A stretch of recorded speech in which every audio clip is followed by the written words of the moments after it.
कहना ही है तो किताबों से लगाओ ना यार, बेवफा भी निकलेगी तो मुकद्दर बना के जाएगी। दिन ना सबके लिए 24 घंटा का होता है, ऐसा नहीं है कि आपको अलग से वक्त मिलेगा, लेकिन इसी 24 घंटे में किसी को प्यार करके पति बनने का शौक है तो किसी को मेहनत करके करोड़पति बनने का शौक है। तो आप डिसाइड करिए आपको क्या बनना है, क्योंकि वर्षों बाद जब लोग ये मिलेंगे ना आपसे तो ये नहीं पूछेंगे कि कितनी गर्लफ्रेंड है, लोग पूछेंगे कमाता कितना है, हैसियत कितनी है तुम्हारी। ये दुनिया का उसूल है कि लोग कभी भी आपसे खैरियत नहीं आपकी हैसियत पूछते हैं। लोग एक दूसरे से वादा करते हैं कि तुम्हारा जिंदगी भर साथ निभाएंगे, कोई किसी का साथ नहीं निभाता है। लोग अर्थी और जनाजा भी ले जाते हैं ना 2 कदम तो कंधे बदल बदल के ले जाते हैं, जबकि पता है कि आखिरी मुलाकात है। और लोग यहाँ कंधा बदल बदल के ले जा रहे हैं और लोग वादे कर रहे हैं कि जिंदगी भर साथ निभाएंगे, कोई साथ नहीं निभाता है। हम आप सब लड़का लड़की से कहना चाहेंगे कि अभी वक्त है, अभी सर झुका के पढ़ लीजिए। वादा है आपसे कि जिला में सबसे ऊंचा सर आपका होगा, लेकिन अगर अभी आप सोचिएगा आराम करने के लिए, पूरी जिंदगी आपको तकलीफ उठानी पड़ेगी। अगर आज आप किताबों के दीवाने हो गए ना तो कल दुनिया आपकी दीवानी हो जाएगी। किसी ड्रीम गर्ल के लिए ना अपने माँ बाप के ड्रीम को कभी नहीं छोड़ना चाहिए। आप लोग जो सोचते हैं ना इधर उधर, वो खुशी तो आप लोगों ने कभी देखा ही नहीं। कोई स्टूडेंट अभी तक खुशी नहीं देखा। हम आपको व्यक्तिगत बताते हैं। देखिए खुशी कब मिलेगी आपको, जिस दिन आपको जॉब मिलेगा ना, और जो पहली सैलरी मिलेगी वो भी नहीं खुशी है। जब आप अपनी पहली सैलरी ले जाके अपनी माँ के हाथों में देंगे ना तो आपकी आंखों में आंसू होगा। आप याद करेंगे कि जिस माँ की उंगलियों को पकड़कर हमने चलना सीखा, आज उसको हमने अपनी पहली कमाई दिया है। और जब कमाने लगेंगे ना तब समझ में आएगा कि लाखों रुपए की अहमियत कुछ नहीं है, वो 1 रुपए के आगे जब माँ स्कूल जाते वक्त दिया करती थी। और गौर से देखा करो अपने माँ बाप के आंखों में, ये वो आईने होते हैं जिसमें बच्चे कभी बूढ़े नहीं होते। देखिए जीवन में ना अपने अंदर से अहंकार बिल्कुल निकाल दीजिएगा। अहंकार बहुत ही खराब चीज है। कहते हैं कि अहंकार में इंसान को इंसान नहीं दिखता, छत पे चढ़ जाओ तो खुद का मकान नहीं दिखता। अहंकार नहीं करना चाहिए। छत को बहुत गुरूर था छत होने का, 1 मंजिल और बनी और छत फर्श हो गया। अहंकार कभी नहीं कीजिएगा।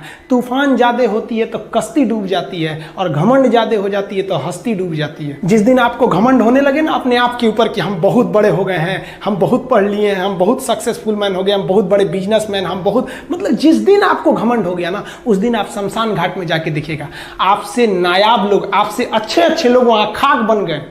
दुनिया में ना किसी से जलन नहीं रखनी चाहिए। देखिए माचिस जो होता है ना दूसरे को जला देता है, लेकिन कभी माचिस को देखें वो खुद को भी जला लेता है। अतः अगर आप दूसरे की बुराई करेंगे, दूसरे के पीछे रहेंगे ना तो इसमें आपका लॉस होगा। और अगर आपकी कोई बुराई कर रहा है ना तो आपको खुश होना चाहिए कि आप आगे बढ़ रहे हैं। बुराई उसी का लोग करते हैं जो आगे बढ़ रहा होता है, जो पहले गिरा हुआ है उसकी लोग क्या बुराई करेंगे। और जब भी आपकी कोई बुराई करे तो आप उसे सहज स्वीकार करें, और आप उसे प्रूव मत कीजिए कि हम ये नहीं हैं। हम लोग गलती क्या करते हैं स्टूडेंट लोग कि प्रूव करने लगते हैं। नहीं, आपको अपने आप को इंप्रूव करना है। अगर कोई गलती हो गई है, आपको कोई बुराई कर रहा है तो आप उसको सहज स्वीकार कीजिए। जिस दिन आपके अंदर अपनी बुराई सुनने की क्षमता आ गई, यकीन मानिए आप सफलता के दहलीज पे अपनी पहली कदम रख दिए उसी दिन। लोहा जो होता है ना उसे कोई नहीं तोड़ सकता है, लेकिन उसी लोहे के अंदर का जो जंग लग जाता है ना, धीरे धीरे दीमक की तरह उस लोहे को खदड़ते जाता है। इसलिए अपने अंदर अहंकार को मत लाने दीजिएगा। लोग कहते हैं ना कि अहंकार बुरा है। जीवन में हम जो अनुभव किए हैं, अहंकार से भी खराब चीज होता है गुस्सा। देखिए अहंकार उत्पन्न ही नहीं होगा जब तक आपको गुस्सा नहीं आए। आप ऐसे नॉर्मल बैठे हैं और आप किसी से कहिएगा कि तुम्हारी क्या औकात है, जब तक आपको गुस्सा ना आए। तो अहंकार एक पेड़ है और गुस्सा उस पेड़ का जड़ है। इसलिए गुस्सा जिस दिन आया उस दिन आप बर्बाद हो जाएंगे। किसी भी व्यक्ति को बर्बाद कराने के लिए सबसे जरूरी है गुस्सा दिलाना। आपको पता है लोहार जो होता है, लोहार वो जानता है कि लोहे को हम ऐसे नहीं मोड़ सकते हैं, बहुत ही शक्तिशाली है। इसलिए लोहार ना इस लोहे को ना आग में डाल के इसे गुस्सा दिलाता है। जब ये गुस्से से लाल हो जाता है ना तो जहां गुस्सा आया आप अपनी ताकत खो देते हैं, और ये लोहा अपनी ताकत खो देता है और एक मामूली हथौड़े के चोट से लोहा मुड़ जाता है। तो जिस दिन आपको गुस्सा आ गया समझ जाइए कि आप अपनी ताकत खो रहे हैं।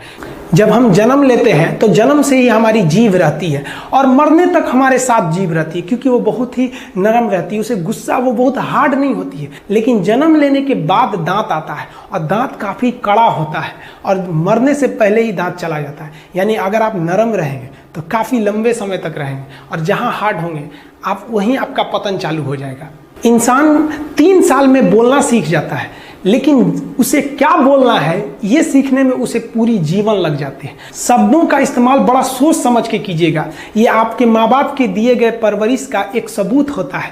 अतः आप अगर किसी से अपशब्द बात करते हैं तो सभ्य व्यक्ति आपको नहीं कोसेगा बल्कि आपके माँ बाप को कहेगा कि इसे संस्कार नहीं सिखाया। ये शब्द जो होते हैं हमारी परवरिश का परिचय करा देते हैं। शब्द का इस्तेमाल भोजन की तरह करना चाहिए। जिस तरह से भोजन को बनाने के बाद थोड़ा सा चख लिया जाता है, उसी तरह शब्द को दूसरे के सामने बोलने से पहले एक बार जरूर चख लीजिएगा। देखिए लॉकडाउन में हम थोड़ा गांव में आ गए थे और थोड़ा सा अनाथ आश्रम को लेकर हम काफी थोड़ा सा बिजी हो गए थे।